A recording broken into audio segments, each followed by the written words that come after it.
모든 악독과 노함과 분냄과 떠드는 것과 회방하는 것을 모든 악의와 함께 버리고 다 같이 읽습니다. 서로 인자하게 하며 불쌍히 여기며 서로 용서하기를 하나님이 그리스도 안에서 너희를 용서하신가 같이 하라. 아멘. 할렐루야. 2016년 새해 첫 주일 예배 가운데 함께 하신 여러분을 환영합니다. 양념 좌우에 계신 분들과 인사 나눕니다. 새해 복 많이 받으세요. 아멘. 할렐루야.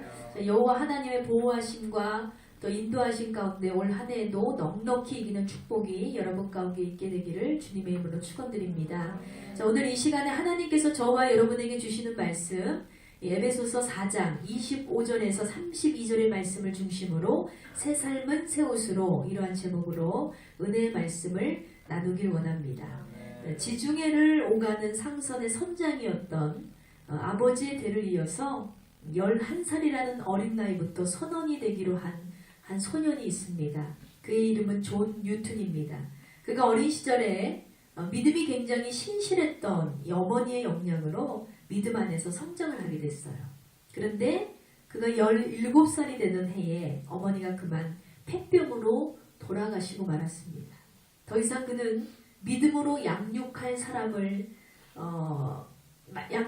사람이 없었기 때문에 따로 길잡이를 만나지 못한 존 뉴튼은 그때부터 인생의 방황을 겪으며 살아가게 되었습니다.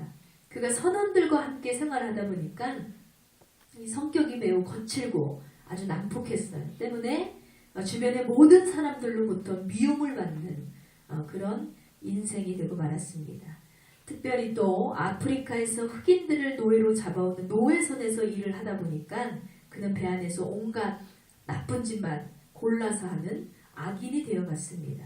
그러던 어느 날 그가 배 안에서 토마스 아케피스의 그리스도를 본받아 라는 책을 발견하고 우연히 그 책을 읽기 시작한 거예요. 그가 책을 읽는 동안에 오랫동안 그의 영혼 속에서 잠자고 있던 어머니의 기도 소리와 찬송 소리를 듣게 됩니다. 그것이 계기가 되어서 그의 마음속에 큰 변화가 일어나기 시작했습니다. 아멘. 그 후로부터 그는 지금까지의 모든 삶을 정리하고 그가 대적했던 바로 그 하나님의 복음을 전파하는 사명을 받고 목사의 길을 걷게 되었습니다. 그러던 중에 그가 회개한 지 약 29년이 되던 해에 어느 날 하나님께서 그에게 새로운 영감을 허락하십니다. 기도하던 중에 어느 때보다 말할 수 없는 탄식과 말할 수 없는 회개와 그 마음을 부어주시는데 자신이 인생의 가장 밑바닥에까지 방황했던 자기 자신의 모습을 보게 하시고 또 그 가운데서 나를 건져주신 하나님, 또 하나님의 사랑과 자비에 이제는 감사하는 생활을 할 수 있게 인도하신 하나님, 그 하나님의 은혜를 자신의 마음으로 적기 시작한 거예요. 그래서 그렇게 기록된 글이 가사가 되어서 우리가 아주 잘 아는 찬양, 찬송가 405장 나 같은 죄인 살리신 이 곡을 작사하여서 오늘날까지 전 세계의 모든 그리스도인들에게 큰 은혜와 감동을 주는 찬양이 탄생하게 되었다는 것입니다. 할렐루야. 이렇듯이 우리 모두는 예수님을 만나면 반드시 변화가 될 줄 믿습니다. 한 인생의 변화, 한 사람의 변화, 이것은 결코 쉬운 일이 아닙니다. 그런데 이 모든 것이 하나님의 은혜가 있어야 가능하다는 거예요.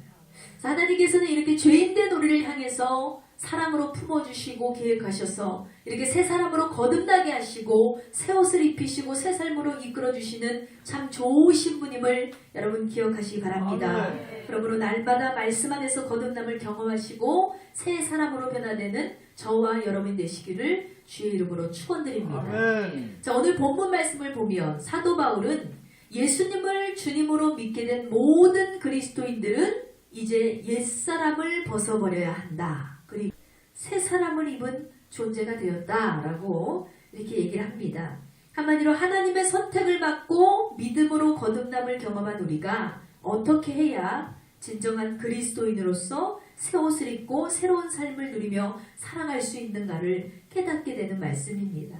오늘 이 말씀을 통해서 하나님께서 주시는 첫 번째 메시지는 새 사람이 되기 위한 연습을 강행하라입니다. 다 같이 선포합니다. 새 사람이 되기 위한 연습을 강행하라. 아멘. 아멘. 자, 본문 에베소서 4장 25절의 말씀을 보겠습니다. 그런즉 거짓을 버리고 각각 그 이웃과 더불어 참된 것을 말하라. 이는 우리가 서로 지체가 됨이니라 했습니다. 여러분, 어린아이가 이 놀이터에 가서 열심히 놀다가 이제는 놀이를 멈추고 집에 갈 때가 됐어요. 집에 가려고 하는데 이 옷을 보니까 자기의 옷이 흙먼지로 가득한 거예요. 이대로 갔다가는 엄마한테 혼이 나니까 이 얼룩진 옷을 털기 위해서 아이가 막 온몸을 막 뒤틀고 이 옷을 탈탈 털었어요. 그런데 한 번 더러워진 옷은 쉽게 깨끗해지지가 않더라는 거예요. 아이가 하다못해서 결국 자기 스스로 어떻게든 깨끗해 보려고 노력을 하다가 결국 집으로 돌아갔어요. 어머니가 더러워진 아이를 그냥 내버려 둘 리가 없죠. 아이의 옷을 벗겨서 아이를 깨끗하게 씻긴 다음에 새 옷을 입히는 거예요. 그리고 더러워진 옷은 이 세제를 풀어서 세탁이 되어집니다. 비비고 문지르고 헹구고 짜고 털기를 반복해야 이 더러워진 옷은 다시 깨끗한 옷이 되어서 다음날 아이의 몸에 입혀지게 되는 것입니다. 이렇듯이 우리가 예수님을 만나기 전의 삶은요, 죄로부터 세상으로부터 오염되어져서 아주 얼룩덜룩 더러워져 있었어요. 그런데 그런 우리를 발견하신 하나님께서는 우리를 그냥 내버려 두신 것이 아니라 예수님을 통해서 깨끗이 우리를 씻기시고 비비고 삶고 문지르고 헹구고 짜고 이렇게 털기의 세탁 과정처럼 우리를 연단과 훈련을 통해서 하나님의 자녀다운 삶으로 완성해 주심을 믿으시기 바랍니다. 그렇게 우리는 구원과 영생이라는 새 옷을, 새 삶을 얻은 하늘나라의 거룩한 백성입니다. 아멘. 이와 같이 본문 25절로 29절의 말씀에서도 사도 바울은 우리가 벗어 던져야 할 옛 누더기에 속한 행동들을 열거하고 있습니다. 대표적으로 거짓과 혈기, 그리고 도둑질과 더러운 언어 생활을 지적하고 있어요. 여러분, 하나님께서는 거짓이 없으시고 진실하시며 사랑의 자비를 지니신 거룩한 분임을 믿으시기 바랍니다. 이런 하나님의 은혜를 얻은 자들이라면, 그분이 주신 값없는 사랑을 받은 자들이라면 우리도 하나님과 같이 마땅히 거룩하고 마땅히 진실하며 마땅히 온유하고 사랑을 베푸는 그러한 삶을 살아야 될 줄 믿습니다. 아멘. 그런데 흥미로운 것은요, 바울은 단순히 이와 같은 행동을 주의하라 라고 경고를 준 게 아니에요. 문제를 지적하고 그 문제를 해결할 수 있는 방안을 우리에게 제시하고 있습니다. 25절에 보세요. 25절에 보면 거짓을 버려라 라고 권면을 합니다. 그리고 그 대안으로는 참된 것을 말하면 거짓을 버릴 수 있다. 아멘. 이런 식으로 26절에 보세요. 분을 내지 말고 해가 지도록 분을 품지 말라 했잖아요. 그 대안으로는 마귀에게 틈을 주지 않으면 된다. 이런 거예요. 무조건 안 돼! 하지 말자! 이 정도 가지고는 우리가 새 사람이 될 수 없습니다. 마음으로 우리가 그래 하지 말아야지 이렇게 결단한다고 해서 우리가 새로운 사람으로 변화될 수가 없다는 거예요. 이런 구체적인 대안이 우리의 삶에 적용돼야지만 우리는 새 사람으로, 거룩한 사람으로 하나님의 주의 백성다운 삶을 살아가고 믿습니다. 아멘. 여러분, 매해 새해가 되면 많은 사람들이 새로운 마음가짐을 가지고 새 삶을 위한 준비를 하게 됩니다. 나름대로 멋진 계획을 세우기도 하고요. 이 결단과 각오를 통해서 또 사람들은 자신의 인생을 펼쳐나갑니다.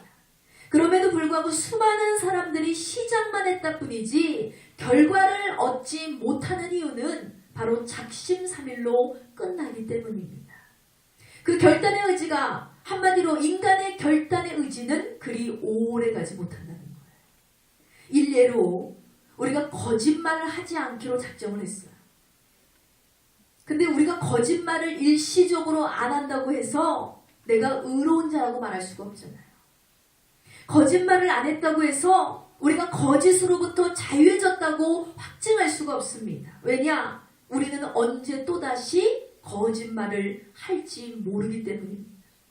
그래서 사도 바울은 이제 진정한 새 사람이 되고자 하는 그리스도인이라면 이제는 이렇게 단순하게 안일하게 이렇게 살아야지, 이렇게 하지 말자, 여기에서 그칠 것이 아니라 죄의 유혹으로부터 나를 지킬 수 있는 구체적인 방안을 찾아야 된다. 아멘. 구체적인 방안을 준비하고 그 대한대로 새 사람이 되기 위한 강한 연습이 필요하다는 것을 우리에게 촉구하고 있는 것입니다. 아멘. 그러면 어떻게 하면 거짓을 벗을 수 있느냐? 우리가 거짓말쟁이의 모습에서 온전히 벗어나려면 진실한 마음에서 참된 것을 말하는 하나님의 복된 자녀가 되어야 될 줄 믿습니다. 아멘. 하나님은 거짓이 없는 분이라고 했어요. 그런데 하나님의 자녀들은 거짓말을 밥 먹듯이 해요. 옳지 못한 거죠. 거룩하지 못한 거예요. 의롭지 못합니다. 하나님의 자녀답지 않습니다. 우리는 거짓을 버리기 위해서 오직 참된 말을 해야 할 줄 믿습니다. 아멘. 여러분, 또한 사람을 무서운 죄의 구덩이로 밀어넣는 가장 사탄의 강력한 무기가 있어요. 그것은 바로 혈기입니다. 화가 사람의 마음에 들어오면요, 마치 작은 불씨가 온 산을 태우는 것 같은 효과를 나타내요. 화는 무서운 속도로 사람을 에워싸게 되어 있습니다. 그래서 급하게 그 화라는 불을 끄지 않으면 그것이 다툼이 되고 폭력이 되고 사고가 되고 살인이라는 무서운 속력으로 사람을 파괴시키고 만다는 거예요. 그래서 또 혈기가 나면 어떻게 하라고 사도 바울은 권면하고 있습니까? 26절의 말씀을 다 같이 봅니다. 분을 내어도 죄를 짓지 말며 해가 지도록 분을 품지 말고 라고 했어요. 저도 욱하는 성비를 좀 지닌지라 이 말씀을 좀 지켜보려고 많이 노력을 했어요. 여러분, 말씀을 생활한다는 것 물론 쉬운 일이 아닙니다. 그런데 제가 제 이야기를 좀 간증을 하자면 무언가 화가 나잖아요. 그러면 그날의 그 해를 넘기지 않기 위해서 최대한 화를 다스려요. 그리고 그 화를 다 풀고 나서야 잠자리에 듭니다. 화가 풀리지 않으면 잠을 자지 않아요. 말씀을 보던 찬양을 하던 기도를 하던 어떻게 스스로 울던 뭐가 됐든 간에 화를 좀 풀고 자려고 무단히 애를 씁니다. 근데 그렇게 되면요, 다음날 마음의 평안을 안고 잠이 들어서인지 몸과 마음이 아주 개운해요. 전날의 일을 생각해 보지만 마음이 그렇게 불편하지 않습니다. 오히려 내가 그때 왜 이렇게 화가 났지? 내가 그때 왜 이렇게 했지? 라는 생각, 그때의 상황과 그때의 상대, 나를 화나게 했던 상대가 다 이해가 되고요. 너그럽고 온유한 마음으로 내 마음이 가득 차더라는 거예요. 아멘. 여러분, 이렇듯이 우리 한 사람 한 사람이 말씀을 생활에 접목하고 그 말씀이 우리의 마음속에서 이행되어진다면 여러분, 말씀이 생활화되고 행하는 믿음으로 살아간다는 것이 별로 어려운 일이 아닐 수 있다는 것입니다. 그로 인해서 가정이 잘 되고요, 화목해지고 다툼과 분쟁이 없는 사회, 투기와 시기가 없는 아름다운 세상으로 변화의 시대를 맞이하게 될 줄 믿습니다. 아멘. 여러분, 화가 없는 세상을 살아가면 평화로운 거예요. 다툼이 없는 세상은 아주 아름답습니다. 그런데 이 세상의 모든 문제는 시기와 질투와 다툼과 분쟁과 욕심 때문에 일어나요. 이 혈기만 잘 다스려도요, 가정이 편안해질 수 있어요. 우리가 혈기만 잘 다스려도요, 이 분노만 잘 조정할 수 있어도 이 사회는 참 아름다운 사회가 될 수가 있습니다. 아멘. 이와 같은 변화가 바로 저와 여러분으로부터 시작되기를 주님의 이름으로 축원드립니다. 또한 우리가 벗어야 될 옛 옷에 대해서 사도 바울은 계속해서 언급합니다. 벗어야 될 옛 옷에 행동하는 것은 뭐냐면 이웃의 것을 빼앗는 도적질이 있다고 했어요. 자, 28절의 말씀입니다. 도둑질하는 자는 다시 도둑질하지 말고 돌이켜 가난한 자에게 구제할 수 있도록 자기 손으로 수고하여 선한 일을 하라 그랬어요. 여러분, 하나님께서 천지를 창조하시고 이 세상의 모든 우주 만물을 주관하고 계심을 믿으십니까? 아멘. 그렇다면 반드시 남의 집에 쳐들어가서 남의 물건을 훔쳐오는 것만이 도둑질이 아니라는 거예요. 하나님께로부터 온 우리의 모든 소유, 그것을 마치 무조건 내 것인 양 움켜쥐는 행동도 이것은 하나님 편에서 도둑질이에요. 왜? 이것이 내 게 아닌데 하나님께서 우리에게 주신 것이고 이 모든 것은 하나님의 것이고 하나님께서 나에게 맡기신 거예요. 그런데 이게 다 내 거야 라는 소유의식을 가진 사람이라면 어떻게 살아갈까요? 나를 위해서만 쓰는 인생이 될 수밖에 없어요. 남에게 베풀 수도 없고 남에게 나눌 수도 없고 남에게 희생할 수도 없고 나의 모든 것들 이것은 절대로 희생되어 줄 수 없다. 이렇게 살아가는 거예요. 그러면 그것이 바로 도둑질하는 거예요. 도둑질하는 인생에서 우리가 탈피되려면 어떻게 해야 되냐? 성경은 제시하자. 너희는 가난한 자들을 돌아보아라. 너희는 구제에 힘쓰는 자가 되어라. 너희는 내 이웃을 향해 베풀고 나누어라. 할렐루야. 아멘. 이것이 세상을 향하신 우리 그리스도를 향하신 아버지 하나님의 마음임을 믿으시기 바랍니다. 아멘. 여러분, 세상을 향해서 선한 일을 행하는 것, 이것이 바로 예수님으로 인해서 새 삶을 얻게 된 우리의 마땅히 해야 할 일을 믿으시기 바랍니다. 아멘. 이것이 바로 대안적인 행동의 학습이라는 거예요. 더러운 말을 입에 달고 사는 사람이 있다고 하면 그 사람이 잠시 더럽고 지저분한 말을 참고 있다고 해서 그가 깨끗해진 게 아니죠. 그가 변화된 것이 아닙니다. 그에게서 언제 더러운 말이 또 나올지 모르기 때문입니다. 그러나 그런 사람이 선한 말로 다른 사람을 격려하기 시작한다면 그것이야말로 그 말로 인해서 그 사람의 변화가 증거된다는 거예요. 그래서 본문 29절에 보면 무릇 더러운 말은 너희의 입 밖에도 내지 말고 오직 덕을 세우는 데 소용되는 대로 선한 말을 하여 듣는 자들에게 은혜를 끼치게 하라 이렇게 말씀하고 있습니다. 여러분, 물론 이런 노력이 하루아침에 이루어지는 것이 아닙니다. 하루아침에 우리가 거짓을 버리거나 선한 일을 하거나 의롭게 살거나 정직하게 살거나 진실해질 수 없어요. 우리가 마귀의 종노릇하며 살다가 하루아침에 하나님의 의로운 자녀가 될 수 없습니다. 그런데 실패하더라도 반복적인 노력을 하면 분명히 주님 안에서는 가는 것입니다. 아멘. 바로 이런 반복이 우리에게 습관을 만들어주기 때문입니다. 우리의 지난 시간들을 돌이켜보세요.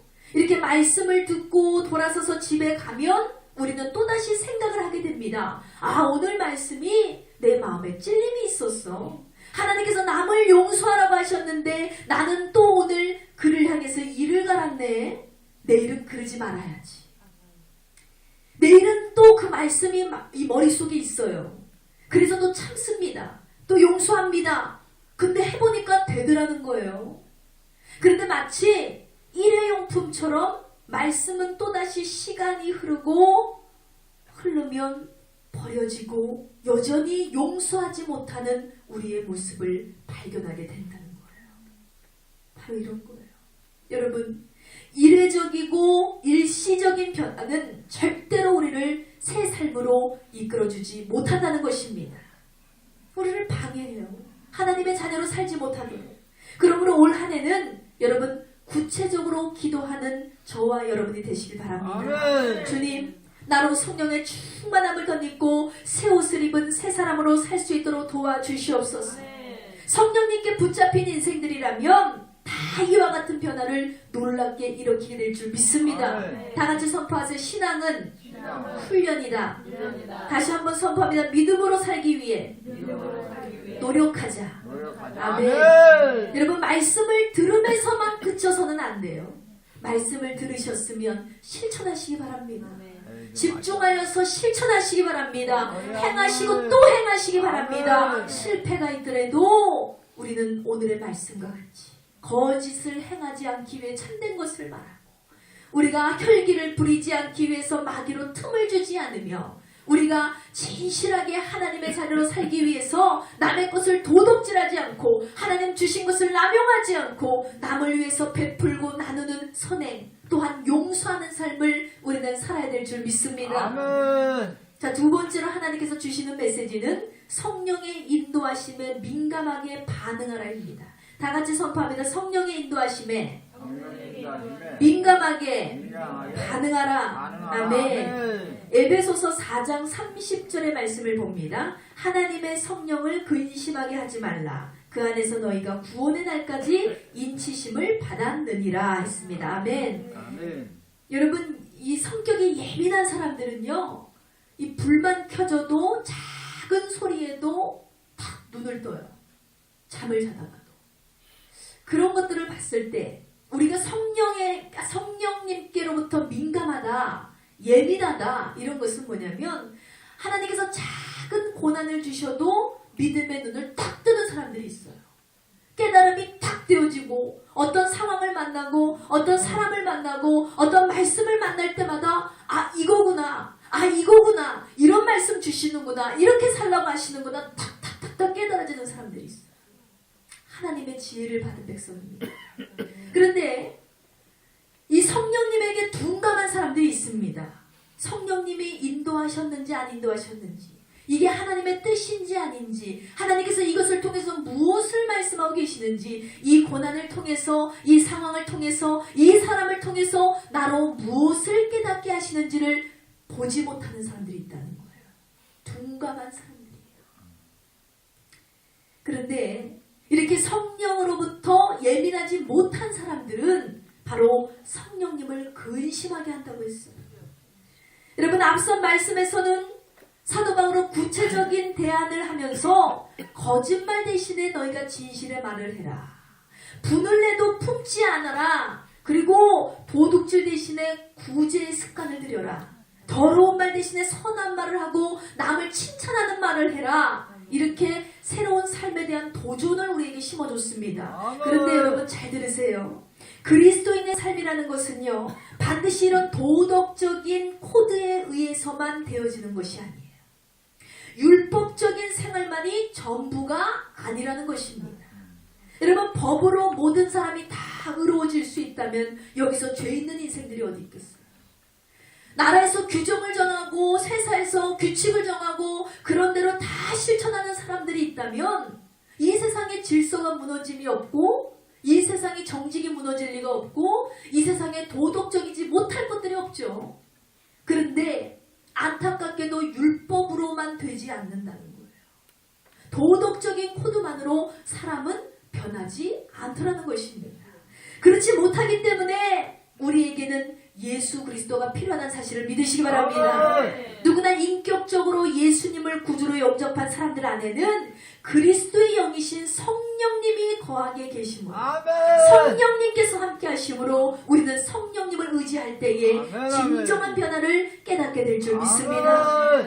로마서 8장 9절에 보면 만일 너희 속에 하나님의 영이 거하시면 너희가 육신에 있지 아니하고 영에 있나니 누구든지 그리스도의 영이 없으면 그리스도의 사람이 아니니라 했습니다.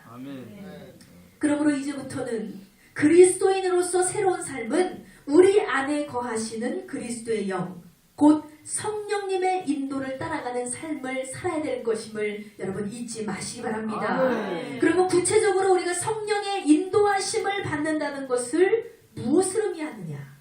바로 우리가 그리스도인으로서 죄를 범하려고 하잖아요. 그러면 내 안에 내주하시는 성령님께서 1차적으로 근심하신다는 거예요. 근심이라는 것이 무엇입니까? 여러분, 걱정하고 슬퍼한다라는 뜻을 갖고 있습니다.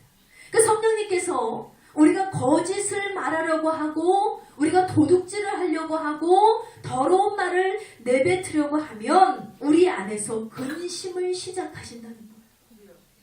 즉 성령님은 우리들에게 신령한 교사가 되시는 분임을 믿으시기 바랍니다. 여러분, 교사의 역할은 뭐예요? 학생이 잘못했을 때 그 잘못을 지적하고 바로 잡아주시는 것이 교사의 역할이에요. 그 성령님은 우리의 삶의 교사가 되신다는 거예요. 우리가 믿음으로 살아갈 수 있도록 우리를 교훈하시고 훈계하시고 책망하시고 우리를 바로 잡아주시는 분, 그분이 바로 성령 하나님을 믿으시기 바랍니다. 그러니까 자꾸 우리가 불건정한 생각을 하고 우리로 타락한 세상을 쫓아가려는 본능이 있습니다. 이런 본능을 바로 잡아주는 선생의 역할이 바로 성령님이시다. 우리가 마치 자석에 이끌려가듯이 자꾸 세상적인 유혹에 딸려갈 때가 있어요. 그런데 그때마다 우리가 하나님을 의식하는 거야. 지금 하나님께서 내 이 행동을 보고 계시겠지? 하나님께서 내가 지금 이렇게 말하는 것을 기뻐하지 않으시겠지? 라는 생각을 하는 거야. 성령님께서 지금 내 행동을 보고 지금 내 상황을 보고 매우 근심하고 계시겠구나. 그러니까 성령님의 인도하심에 민감하게 반응하는 사람은, 이런 사람은 반드시 죄를 멀리하고 떠나게 되어 있음을 믿으시기 바랍니다. 아멘. 여러분, 이것이 바로 승리의 삶, 참된 그리스도의 삶이라는 거예요. 아멘. 아멘. 맞아요. 성령님의 근심하심을 의식한다. 내가 이게 죄임을 인정한다. 그러면 더 이상 죄를 지을 수가 없어. 더 이상 우리가 나태하게 살아갈 수가 없고, 더 이상은 우리가 죄와 타협하며 살아갈 수가 없고, 더 이상은 우리가 죄 가운데 안주하며 살아가지 않게 되더라는 거예요. 아멘. 왜? 민감하니까. 하나님이 싫어하시는 걸 알기 때문에, 하나님께서 이것을 미워하시는 걸 알기 때문에, 하나님께서 이게 죄임을 나로 깨닫게 하시기 때문에 더 이상 내가 그 가운데 머물 수가 없는 거예요. 여러분, 성령께로부터 민감한 그 사람이 바로 저와 여러분이 되어야 될 줄 믿습니다. 아멘. 우리가 죄를 지었으면요, 마음에 불편함이 있어야 돼요. 왜 마음이 불편해질까요? 마음의 평안이 떠나가기 때문입니다. 그래서 죄 지은 범죄자들을 보세요. 가만히 그 자리에 앉아있지 않습니다. 물론 요즘에는 하도 악인들이 많아서 죄를 짓고도 뻔뻔해요. 뭐 내가 이게 죄인지 뭔지도 몰라요. 사이코패스라고 하죠. 그런데 원래는 양심이 살아있는 사람이라면, 죄를 지었다면 마음에 불편함이 있어요. 그러니까 자꾸 도망다니는 거예요. 내가 걸릴까봐, 내가 붙잡힐까봐 자꾸 도망다니는 거예요. 왜? 마음에 평안이 떠나가기 때문입니다. 내가 이것이 맞다고 느끼고 의롭다고 느끼고 여전히 이것이 하나님의 일이라고 고집을 부렸지만 마음에 정작 불안하고 평화가 없다면 여러분 거기에서 돌이키시기 바랍니다. 하나님의 뜻이 아닌 거예요. 여러분, 그러면 즉각 그 일을 버리셔야 된다는 거예요. 그것이 바로 옛 옷을 벗는 일입니다. 아멘. 그러나 반면에 적극적으로 성령님이 우리의 마음을 주장하실 때가 있어요. 적극적으로 우리의 마음에 감동하시면 내가 그 일을 행했을 때 기쁨이 있고 즐거움이 있고 보람이 있고 행복이 있고 평안이 있고, 이렇다면 뭐예요? 성령님께서 그 일을 기뻐하시는 거예요. 아멘. 하나님께서 그 일을 칭찬하시는 거예요. 아멘. 오직 하나님께서 신청하시고 인정하시는 일을 행하시는 저와 여러분이 되시기 바랍니다. 아멘. 지금 당장은 내가 손해보는 것 같은데 뭔가 기쁨이 있어요. 선하고 덕스러운 말을 하라고 하나님께서 감동을 주시면 여러분 즉각 그렇게 행하시기 바랍니다. 아멘. 지금은 내게 불이익인 것 같고, 지금은 내가 뭔가 손해보는 것 같다 할지라도 하나님께서 여러분의 손길을 통해서, 발걸음을 통해서 인도하신다면 여러분 그 일을 즉각 행하시길 바랍니다. 아멘. 아멘. 그것이 바로 성령의 인도함에 아멘. 예민하게 반응하는 사람이라는 거예요. 아멘. 그런데 하나님이 감동을 주시는데도 행하지 않는다. 이것은 뭡니까? 감동을 소멸하는 것, 즉 성령을 거스리는 행동입니다. 그래서 사도 바울은 데살로니가전서 5장 19절 말씀에 성령을 소멸치 말라라고 말씀했어요. 이런 성령의 감동을 소멸치 않고 성령의 인도를 따르는 과정, 이 과정이 바로 성화의 과정이요, 새 옷을 입고 새 삶을 가는 과정임을 믿으시기 바랍니다. 아멘.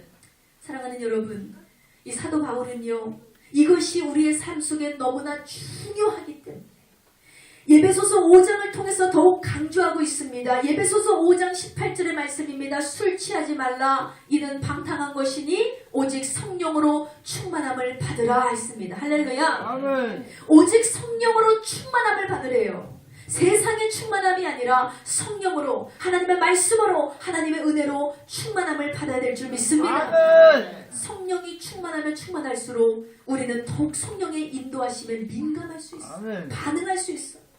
그리고 성령의 인도함에 민감하면 민감할수록 우리는 그리스도 예수를 기쁘시게 하는 일을 할 수가 있다는 것입니다. 아멘. 그럼 모두 우리의 삶이 되기를 주의 이름으로 축원드립니다. 아멘. 자, 마지막 세 번째로는 용서를 실천하라입니다. 다 같이 선포합니다. 용서를 용서를 실천하라. 실천하라. 아멘. 아멘. 자, 에베소서 4장 26절로 27절의 말씀을 다시 한번 보겠습니다. 분을 내어도 죄를 짓지 말며 해가 지도록 분을 품지 말고 마귀에게 틈을 주지 말라 했습니다. 여러분, 새로운 삶으로 성숙을 방해하는 최대의 장애물은 분노라고 했어요. 이 분노를 처리하지 못하는 사람은요, 아무리 오랫동안 그가 교회를 나와도 유치한 유아기적인 행동을 반복하게 되어 있다는 거예요. 여러분, 어린아이들은요, 시도 때도 없이 감정이 폭발해요. 지금 보경이가 왔잖아요. 우리 보경이 성진이가 왔는데 아무 때나 감정이 폭발해요. 좋으면 소리 질러서 웃어야 되고 또 싫으면 하고서 이렇게 뛰어가야 돼요. 지금 이것이 예배 시간인지 뭔지 인식을 못한다는 거예요. 그러니까 때와 장소를 가리지 않고 아이들이 울고 떼를 쓰고 화를 내고 하다못해 바닥에 누워가지고 막 앙탈을 부리는 것, 이런 것들은 뭐예요? 인내가 없어요. 좋아도 소리 지르고 싫어도 분노하고, 아이들에게 가장 힘든 것이 여러분, 감정을 절제시키는 거예요. 그런데 우리는 신앙의 성숙을 완성하지 못하도록 사단은 이렇게 여러 가지 도구를 사용하는데 꼭 이러한 유치한 사람의 감정을 악용한다는 데 있습니다. 그래서 마귀는 바로 이 분노의 감정을 이용해서 우리의 삶을 회방하고 파괴시키고 간다는 것입니다. 그래서 27절 말씀에 뭐라고 했어요? 마귀에게 틈을 주지 말라 했습니다. 일단 분을 풀지 못하면요, 그런 분노의 지배를 받게 되고 이런 사람은 성령의 인도하심을 받지 못한다는 것입니다. 다시 계속되는 바울의 31절의 권면의 말씀 보세요. 31절입니다. 너희는 모든 악독과 노함과 분냄과 떠드는 것과 비방하는 것을 모든 악의와 함께 버리고 있어요. 그러니까 이런 분노를 처리하는 성경의 실천적인 덕목이 무엇이냐? 바로 그것이 용서입니다. 용서는요, 모든 분노와 증오의 사슬을 끊고 우리를 자유한 하나님의 사람으로 완성시켜준다는 거예요. 여러분, 어차피 인생은 끝없는 상처의 연속입니다. 마냥 행복하고 내가 마냥 즐거울 것 같지만 이 세상은 그렇게 웃을 수만은 없다는 거예요. 그러나 성숙한 인생은 이러한 상처에도 불구하고 이웃을 용서하는 삶을 살아가는 사람입니다. 아멘. 우리 예수님이 그러셨잖아요. 아멘. 예수님께서는 그를 욕하고 비방하고 멸시하고 조롱한 자들을 향해서 욕하지 않으셨습니다. 같이 대응하지 않으셨습니다. 같이 화내지 않으셨습니다. 그들을 그저 용서하셨다는 거예요. 여러분, 용서는 바로 그리스도 예수께서 보여주신 거룩한 삶의 표본임을 믿으시기 바랍니다. 아멘. 마지막 본문인 32절의 말씀을 읽겠습니다. 서로 친절하게 하며 불쌍히 여기며 서로 용서하기를 하나님이 그리스도 안에서 너희를 용서하시가 같이 하라 했습니다. 할렐루야. 여러분, 용서가 힘드시면 이렇게 생각하시면 돼요. 하나님이 나를 어떻게 참아주셨을까? 하나님께서 나 같은 사람을 어떻게 참아주셨을까? 생각하면 우리도 남을 용서할 수 있습니다. 나를 참아주시고 나를 용서하시고 나를 사랑해주신 하나님, 그 하나님의 사랑을 생각하면 우리도 용서 못할 사람이 없다는 거예요. 아멘. 이런 용서를 통해서 우리는요, 가정을 만들고 사회를 만들고 새로운 공동체를 만들어가는 거예요. 아름다운 공동체는 허물이나 죄가 없는 공동체가 아니라 이런 허물과 죄가 있다 할지라도 그것을 용서로 극복할 줄 아는 공동체, 그것이 바로 성숙한 공동체임을 믿으시기 바랍니다. 그와 같은 공동체가 바로 우리 은혜교회가 되길 원합니다. 자, 말씀의 결론을 맺겠습니다. 사랑하는 여러분, 지난 한 해에도 우리는 마치 경주자처럼 열심히 달렸습니다.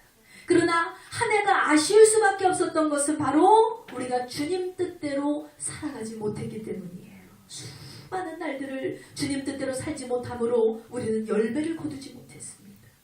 그런데 오늘 새해 첫 주일을 맞이한 저 여러분에게 하나님께서 너무나 중요하고 깊이 있는 말씀을 허락하셨어요. 우리가 한 해를 시작하면서 과감히 버릴 것은 버리고 끊을 것은 끊고 승리하는 삶을 살기 위해서 오직 우리의 삶의 지표를 성령님의 기준으로 삼고 살아가야 될 줄 믿습니다. 아멘. 우리의 신앙이 평원이 되시는 예수 그리스도, 그분의 명령에 따르는 삶은요, 여러분, 지독하게 외로울 수 있어요. 고독할 수 있습니다. 고난의 연속일 수 있습니다. 좁고 험난할 수 있습니다. 그러나 그로 인해서 거두는 기쁨과 말할 수 없이 크고 놀랍다는 사실을 여러분 인정하시기 바랍니다. 그러므로 저와 여러분들은 마귀에게 틈을 주지 말고 오직 성령의 지배를 받으며 살아가게 될 때에 우리가 더 이상 옛사람으로 살아가는 것이 아니라 새 사람으로 살아가게 될 것입니다. 아멘. 여러분 거룩한 사람, 승리의 사람이 되어야 돼요. 더 이상 우리가 쪼잔하게 찌찌하게 사는 사람이 아니라 다 내어주고도 넉넉하게 살 수 있는 여유 있는 사람, 예수님과 같이 피와 살을 다 내어주고도 목숨을 다 내어주고도 넉넉하고 여유있게 살 수 있는 부활의 삶, 이런 삶, 이런 축복의 삶을 저와 여러분이 살아가게 될 줄 믿습니다. 그러므로 한 주간도 말씀으로 승리하시고 새 옷을 입고 폼나는 인생을 시작하시고 그런 한 해로 완성해 가시는 저와 여러분이 되시기를 주의 이름으로 축원드립니다. 이 시간 다 같이 기도하기 원합니다. 하나님 앞에 간절히 기도하실 때 하나님 오늘도 우리 2016년 새해를 맞이해서 주일 예배로 하나님께 영광을 올려드립니다. 이 10년 감사 예배를 통하여서 우리가 한 해를 맞이하게 될 때에 정말 하나님께 맡겨진 한 해가 되게 하시고 하나님께서 인도하시는 한 해가 되게 하시고 오직 성령에 예민하게 반응할 수 있는 우리가 되게 해달라고 이 시간 주여 삼창하시고 기도하시겠습니다.